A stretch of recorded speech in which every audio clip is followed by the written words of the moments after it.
This is America in the Morning from Westwood One. Good morning, I'm John Trout. It's Friday, April 12th, 2024. Here's what's coming up on America in the Morning.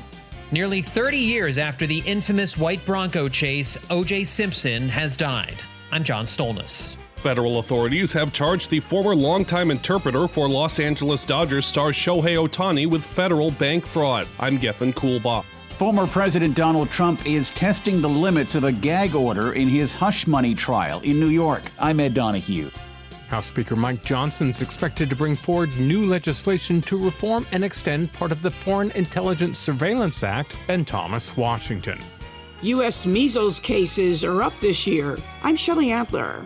Children age 4 and under in Florida are undercounted by almost 10% during the 2020 census. I'm Norman Hall. All ahead on America in the Morning.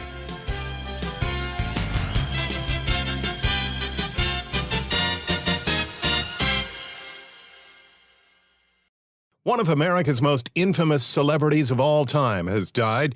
Correspondent John Stolnis takes a look at the life and legacy of O.J. Simpson.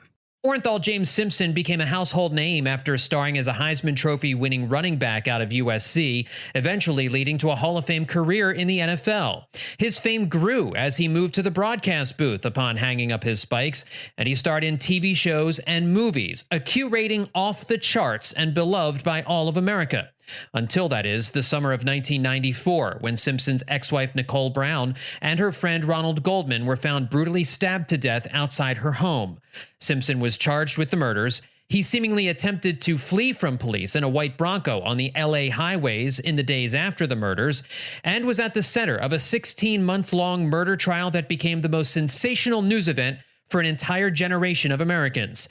Simpson was acquitted after his lawyers proved to the jurors there was a reasonable doubt. The country was divided along racial lines, and the evidence was divided. There was overwhelming evidence that might suggest that he did it, and then there was one piece of evidence that was tampered with, the sock that had his blood and the blood of the victim on it, and we were able to prove that the blood was poured by police officers. Alan Dershowitz was one of those lawyers. Another, Johnny Cochran, who said after a glove found at the scene didn't fit on O.J.'s hand, "If it doesn't fit, you must acquit." Reading an excerpt from his book, I Want to Tell You, on January 26, 1995, O.J. Simpson said he did not murder Nicole Brown Simpson and Ronald Goldman. When asked at my arraignment, where the charges against me were first formally stated in court, I said I am 100% not guilty. I said it again in Judge Ito's chambers, and I said to you here, I will continue to say the truth until the day I die. In 2008, Simpson was sentenced to 9 years in prison for an armed robbery of memorabilia dealers in a Las Vegas hotel room. He died this week of prostate cancer. He was 76. I'm John Stolnis. Charges have been filed against the former interpreter for baseball star Shohei Ohtani. Correspondent Gethin Coolbaugh reports.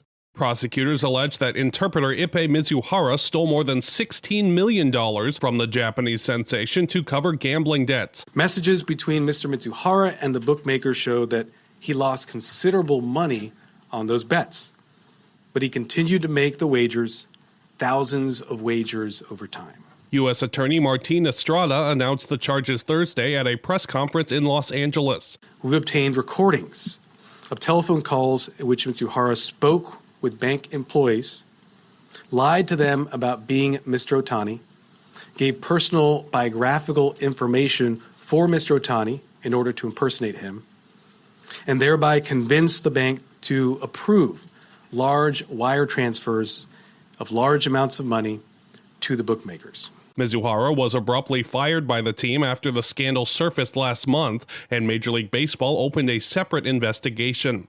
I'm Gethin Coolbaugh.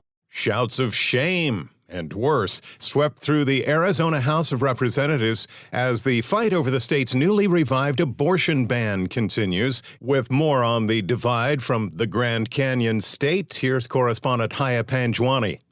Shame on you! Soon after the Arizona Supreme Court upheld a 19th century law criminalizing abortion throughout pregnancy unless a woman's life is at risk, some state representatives attempted discussion on the matter, but were quickly shut down. That audio is courtesy of State Representative Annalise Ortiz. State Representative Stephanie Stahl Hamilton, a Democrat, says the world is watching Arizona. Should The 1864 ban on abortion remain the law. In Arizona, people will die. Republican State Representative Teresa Martinez says the law, which doesn't make exceptions for rape or incest, can be upheld by the state. The Supreme Court returned the authority to regulate abortion to the states, where it rightfully belongs. Lawmakers are recessed until April 17th. I'm Haya Panjwani. When we return on America in the Morning, Trump defiant over gag order and FISA under the congressional microscope after these messages.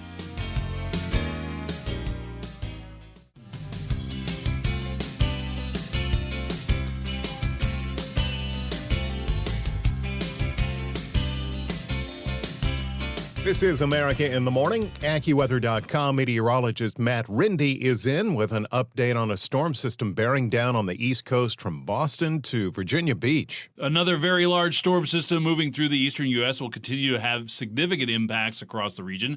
There were several areas yesterday that had flooding from West Virginia into eastern Ohio and western Pennsylvania, where some places reported more than 3 inches of rain, causing very dangerous conditions. This storm will continue to spread rain and strong winds through the eastern Great Lakes, though rainfall rates should be less. The strongest of the storm will be moving into New England, where rain and thunderstorms will combine to produce some flash flooding, as well as gusts of 50 miles per hour. There will be some lingering showers as far west as Wisconsin and Illinois early this morning, and extending southward into the Mid-Atlantic, into Tennessee and northern North Carolina. It'll also be a cooler day amid the clouds of rain through the Great Lakes, with highs in the 40s and 50s. The rest of the southeast will be quiet, and golf fans will be pleased at the expected sunshine for the rest of the tournament. That quieter weather extends through the Plains states. There'll be abundant sunshine for most, though clouds will be developing in parts of Texas. Afternoon temperatures will be near or above historical average, with highs in the 50s, 60s, and 70s in the north, and warming to the 80s and even a few 90s in the south. Meanwhile, another storm is developing in the western U.S. The system is already spreading rain along the coasts in Washington and Oregon, and that will spread into northern California this morning, with showers and thunderstorms also developing in the afternoon into Idaho. That's the weather across America. It is going to be a windy and rainy day in Detroit, Michigan today, with a cool high of 51. It is going to be a warmer day in Lubbock, Texas, with clouds and sunshine and a high of 83. I'm AccuWeather.com meteorologist Matt Rindy. Remember, you can follow us wherever you get your podcasts. Apple, Spotify, Amazon, YouTube. Just search America in the Morning in your favorite listening app. I'm John Trout. Former President Donald Trump is testing the limits of that gag order put in place for his upcoming hush money trial. Correspondent Ed Donahue has details. The judge ordered Trump to curtail inflammatory speech on his social media platform, Truth Social. Trump called his former lawyer and fixer Michael Cohen and adult film actor Stormy Daniels 2 sleazebags, saying they have, with their lies and misrepresentations, cost the country dearly. Both are expected to testify. Judge Juan Merchan barred Trump from making public statements about probable trial witnesses. He did not give specific examples of what types of statements about witnesses were banned. Trump is allowed to make critical comments about the judge himself and Manhattan DA Alvin Bragg. He has said the gag order violates his free speech rights. The trial is scheduled to start Monday. I'm Ed Donahue. The U.S. House is going to have another go at reauthorizing the FISA program after an earlier attempt failed. Correspondent Ben Thomas reports. It's a tool FBI Director Christopher Wray calls indispensable in keeping Americans safe from a whole barrage of fast-moving foreign threats. However, a conservative revolt prevented an earlier bill reauthorizing it from reaching the floor. Johnson's Plan B would extend the program for 2 years instead of the full 5-year reauthorization first proposed. Johnson hopes that'll be enough to sway GOP critics. Wray told a House panel, failure to reauthorize 702 or gutting it with some new kind of warrant requirement would be dangerous and put Americans' lives at risk. The program's set to expire April 19th. Ben Thomas, Washington. When we return on America in the Morning, Jessica Ettinger has Friday Business, plus the purported reason why China is blacklisting 2 U.S. companies. After these messages.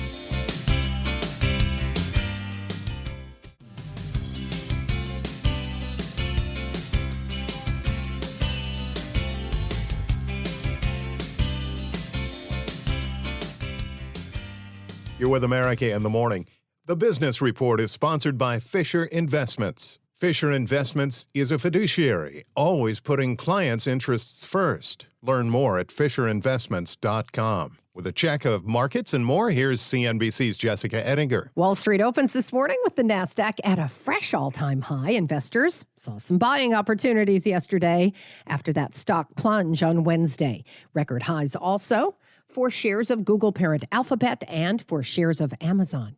Inflation at the wholesale level came in cooler than expected last month after that slightly hotter than expected read at the consumer level. Some investors say wobbly inflation data, that's normal. I think the market's in a strong uptrend. You've got an amazing amount of cash on the sidelines. Earnings are strong. You know, it would scare me more if somebody came out and said, we need to drop rates 6, 7, 8 times. That means we've got fundamental problems that are worse than a little bit of inflation. Howard Capital's Vance Howard on CNBC.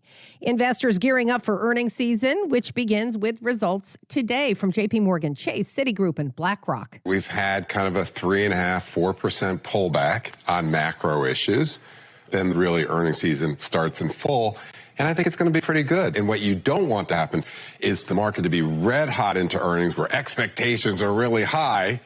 And then if companies meet, then the stocks go down. But that's not what we're seeing now. We're so fixated on the macro issues, people have kind of forgotten that earnings are around the corner. Morgan Stanley's Andrew Sliman on CNBC. Investors are also starting to feel that the Federal Reserve will make a lot fewer interest rate cuts this year than first hoped, if any at all, in 2024. This timeline for a Fed rate cut, which continues to get pushed out after warmer CPI data. UBS, Goldman Sachs, Barclays, Wells Fargo, they all changed their forecasts to later in the year, while KKR goes to 0 cuts. CNBC's Sarah Eisen.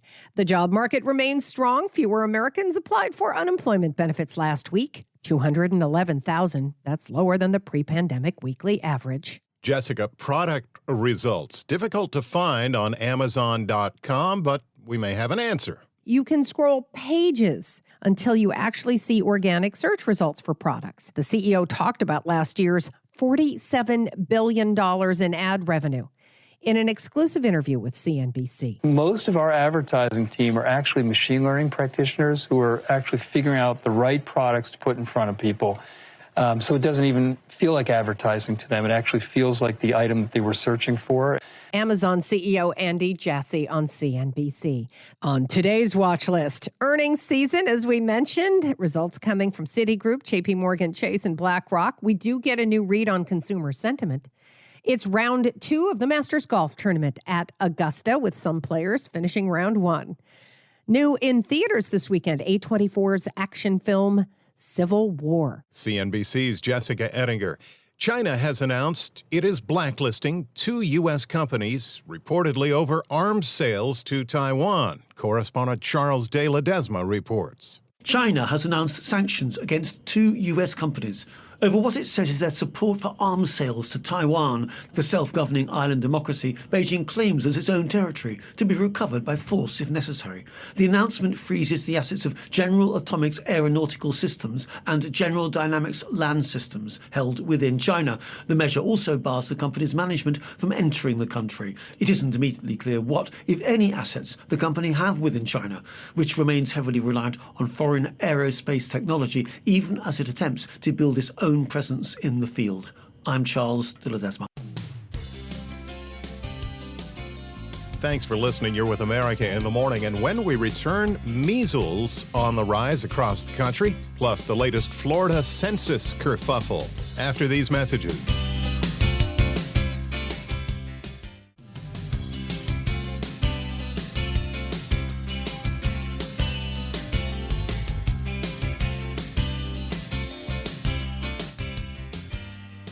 Welcome back. You're with America in the Morning. There's been an increase in measles cases inside the U.S. this year. Correspondent Shelley Adler reports. There have been 17 times as many measles cases in the country in the first 3 months of this year compared with the average number seen in the first 3 months of the previous 3 years. The authors of the government report say the increase represents a renewed threat to measles elimination in the U.S. There have been more than 110 cases of the contagious disease so far. The report adds that most of the recent cases involved unvaccinated Americans who got infected in the Middle East and Africa and brought measles back to the U.S. I'm Shelley Adler. The U.S. Census Bureau says a new analysis of the 2020 census shows it undercounted children in Florida by nearly 10%. An update on the head count from correspondent Norman Hall. The Bureau said the estimated error was the largest undercount of young children by any U.S. state. More than 112,000 children age 4 or younger were overlooked. That's according to demographic analysis estimates using administrative records to estimate the population size. Preschool-age children are the most difficult age group to count and are regularly missed during the nation's head count. Oversights can shortchange communities of federal funding for programs like Head Start. I'm Norman Hall. America in the Morning for Friday, April 12th, 2024 is produced by Alexander Hinton. Our senior producer, Kevin Delaney. I'm John Trout. This is Westwood One.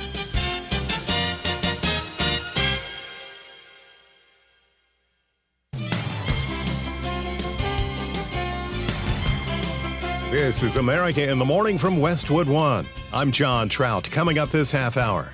O.J. Simpson has died at the age of 76. I'm Archie Zaraletta with a look at his life. The former interpreter for baseball's biggest star charged with stealing millions from him in a betting scandal. I'm John Stolnis. Continued backlash over an abortion ban in Arizona. I'm Clayton Neville. U.S. producer prices rose last month. I'm Shelley Adler.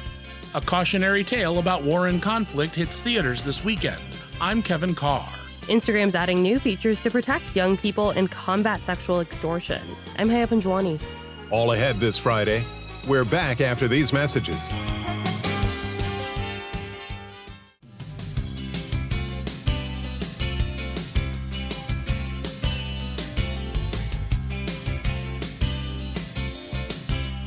Welcome back. This is America in the Morning. Masters Golf Tournament, Augusta, Georgia. Weather delay yesterday. High winds could be in order today.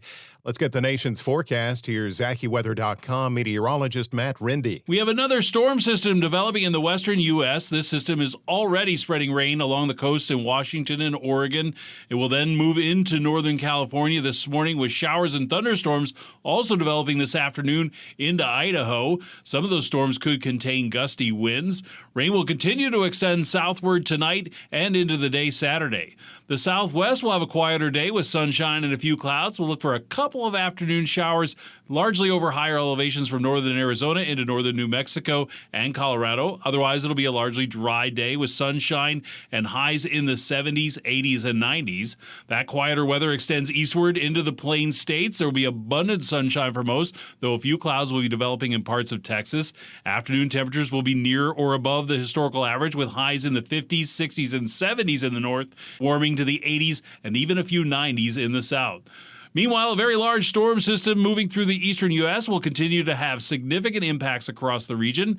There will be several areas that will continue to see heavy rain and strong winds through the eastern Great Lakes. The rainfall rates should be less. The strongest of the storm will be moving into New England, where rain and thunderstorms will combine to produce flash flooding, as well as gusts up to 50 miles per hour. There will also be some lingering showers as far west as Wisconsin and Illinois early this morning, extending southward to the middle Atlantic into Tennessee and northern North Carolina. A cooler day amid the clouds and rains in the Great Lakes, highs only in the 40s and 50s. I'm AccuWeather.com meteorologist Matt Rindy. Remember, you can follow us wherever you get your podcasts, Apple, Spotify, Amazon, YouTube. Just search America in the Morning in your favorite listening app. I'm John Trout.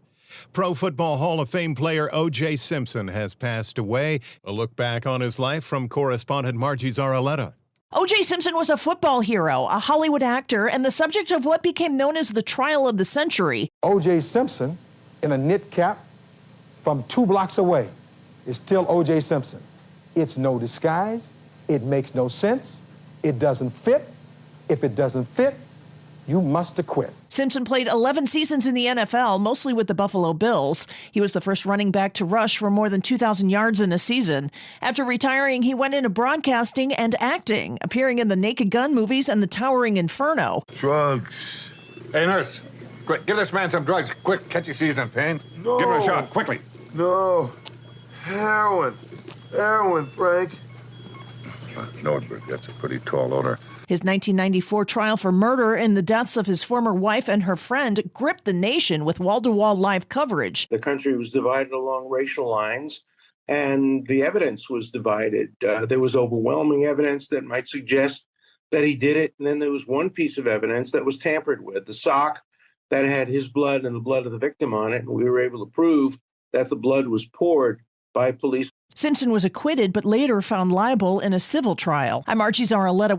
The interpreter for Los Angeles Dodgers superstar Shohei Ohtani has been charged with stealing millions of dollars from the Japanese phenom. John Stolnis has the story. Speaking to reporters, U.S. Attorney Martin Estrada says Ippei Mitsuhara, the now former longtime interpreter for Ohtani, stole $16 million from his client and friend to pay off a series of gambling debts. Messages between Mr. Mitsuhara and the bookmaker show that he lost considerable money on those bets.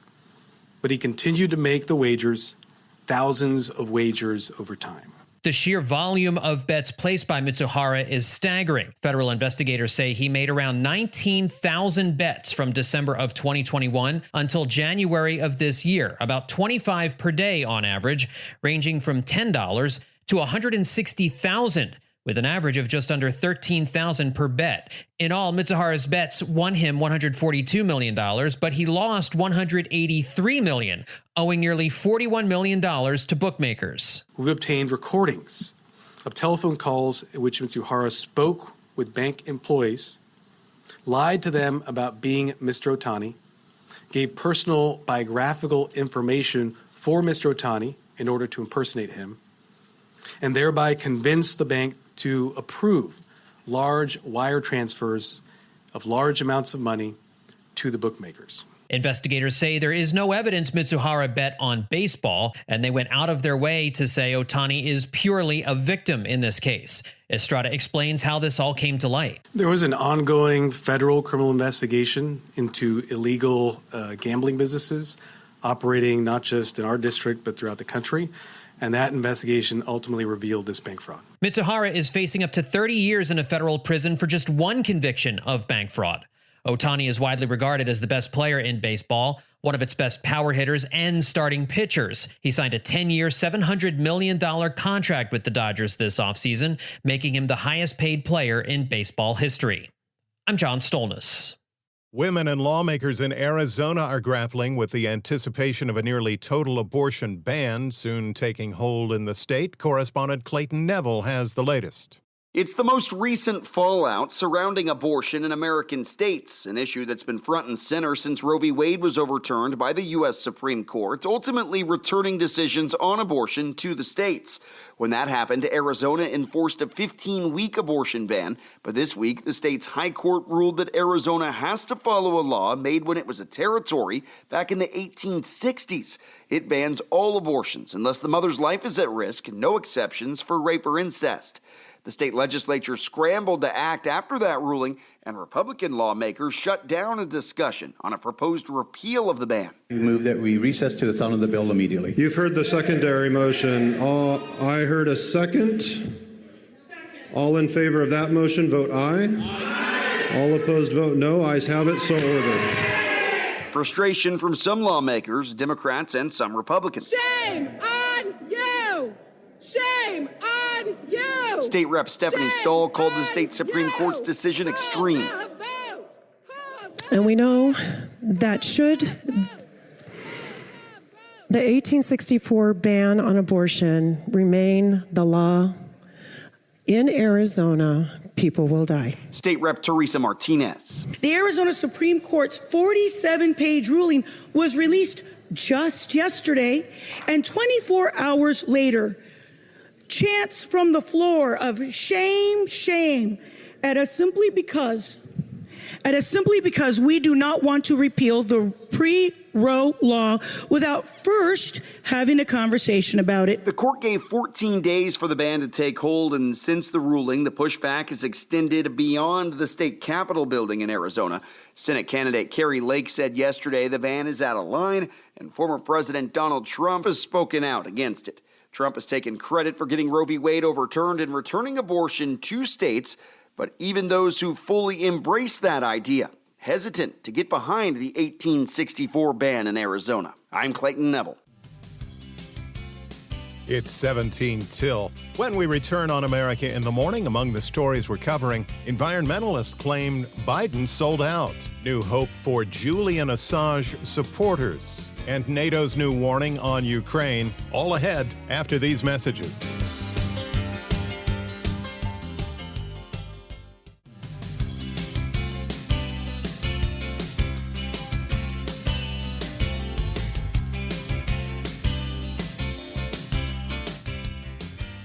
Back now, America in the Morning. I'm John Trout.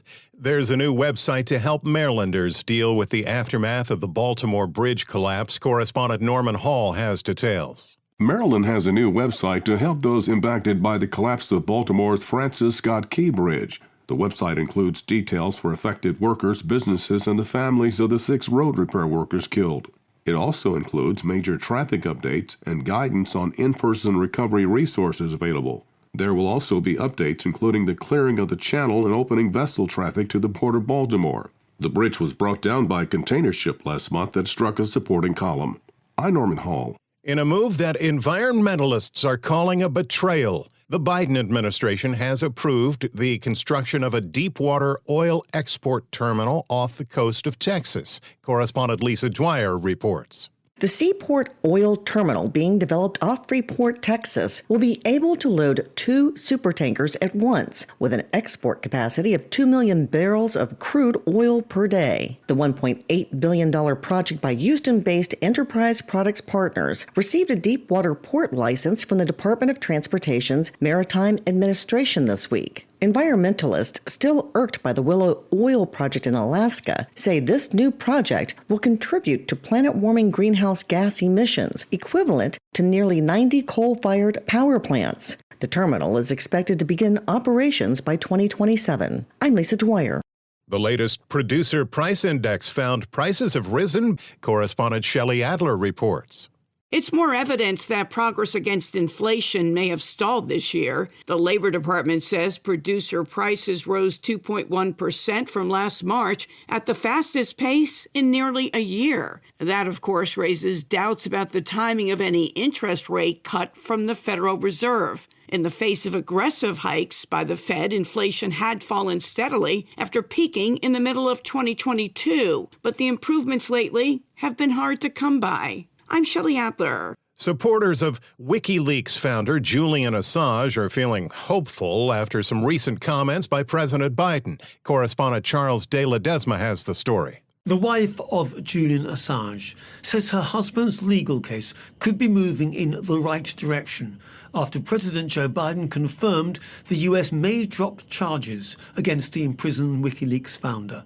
The development comes as supporters in several cities rallied to demand the release of Assange on the 5th anniversary of his incarceration in London's high-security Belmarsh jail. Biden said his administration is considering a request from Australia to drop the decade-long U.S. push to prosecute Assange, who's Australian, for publishing a trove of classified American documents. Officials have not provided more details, but Stella Assange says the comments are a good sign. I'm Charles De Ledesma. NATO's top general is warning that Ukraine is now precariously outgunned by Russia. Correspondent Sagar Magani reports. The top U.S. general in Europe is giving a stark illustration of the impact on Ukrainian troops if the U.S. does not quickly approve sending more ammunition and weapons. The biggest killer on the battlefield is artillery. General Christopher Cavoli says the U.S. has been providing the bulk of 155mm shells to Kyiv, but its forces are having to ration them. They are now being outshot by the Russian side 5-1. And if they don't get more help from the U.S., that will immediately go to 10-1 in a matter of weeks. Cavoli testified to a House panel as a $60 billion Ukraine aid package remains stalled in Congress. The clock is ticking on it, and everyone here feels the urgency of that. Speaker Mike Johnson's widely expected to try advancing the aid package next week, but he's having trouble gaining consensus from members who cite more pressing domestic needs. Sagar Magani, Washington. 2 tech industry giants release updates this month, and they claim you'll be able to have more human-like conversations with them. Correspondent Chuck Palm has that in today's Tech Report. According to an article on the website TechCrunch, Meta is on the brink of releasing AI models it claims to have human-level cognition, and it says those models will be capable of more than just simple conversations. Meta's large language model version 3, called Llama, and OpenAI's ChatGPT-5 both emphasize that hard work is going into making these bots act more human. Nick Clegg, Meta's president of global affairs, said that the next version of Llama should be released in the next month, and Joel Pinnell, vice president of AI research at Meta, said, "We are hard at work in figuring out how to get these models not just to talk, but actually to reason and plan to have memory." In addition, OpenAI's chief operating officer Brad Lightcap told Financial Times that the next ChatGPT version would show progress in solving difficult queries with reasoning. You can chime in at allthetoptech.tech. I'm Chuck Palm. With a wrap on the week in sports, America in the Morning's Robert Workman is in.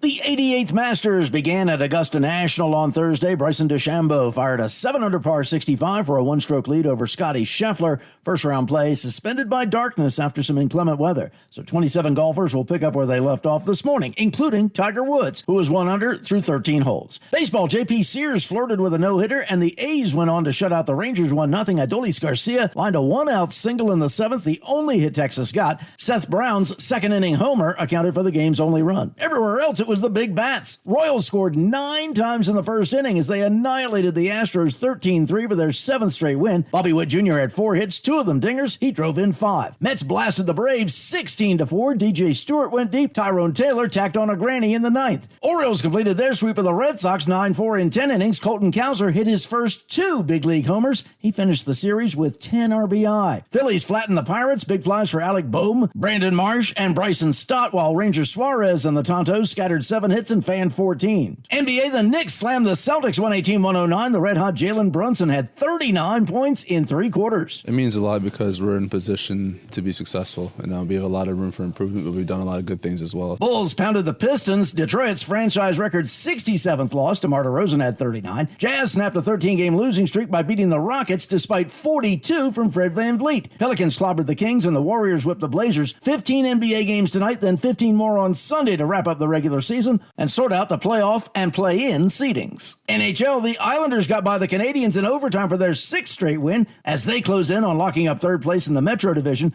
Penguins ding the Red Wings in overtime and move ahead of Washington for the last wildcard spot in the East with 3 games left. Sabres clip the Capitals. Flyers snapped an 8-game skid with a win over the first-place Rangers to stay in the hunt. Kings doused the Flames to sew up a spot in the West. Devils shaded the Maple Leafs despite goals numbers 67 and 68 from Austin Matthews. That's Friday Sports.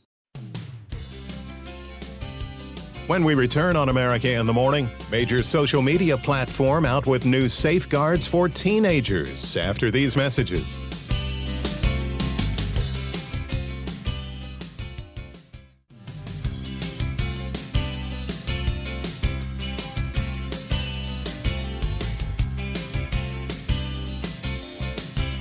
America in the Morning, back now.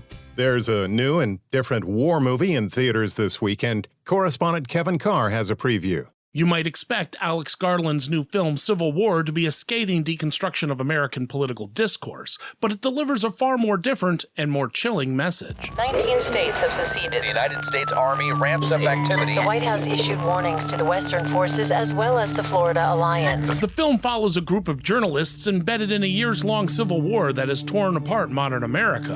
Leaving the how and the why out, the story focuses on the human impact. You need to go down there.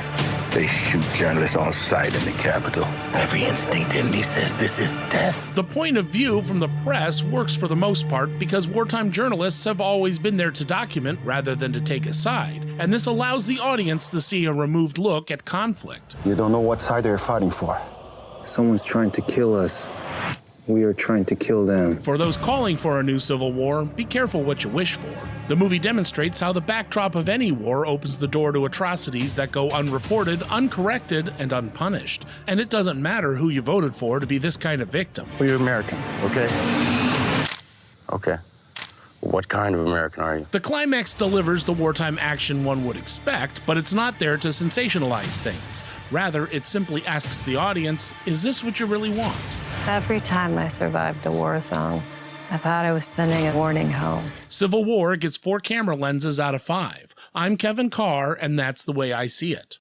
Instagram has announced it'll be introducing new safety features to protect teen users. Correspondent Haya Panjwani explains. The social media company announced in a blog post that it's trying to fight sexual scams and other forms of image abuse to try and stop criminals from contacting teenagers. That includes a new nudity protection feature for direct messages that blurs any images with nudity and, quote, encourages people to think twice before sending nude images, unquote. The feature will be turned on by default globally for teens under 18, and adult users will get a notification encouraging people to activate it.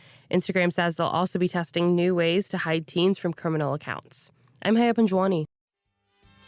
America in the Morning for Friday, April 12th, 2024 is produced by Alexander Hinton. Our senior producer is Kevin Delaney. I'm John Trout. This is Westwood One.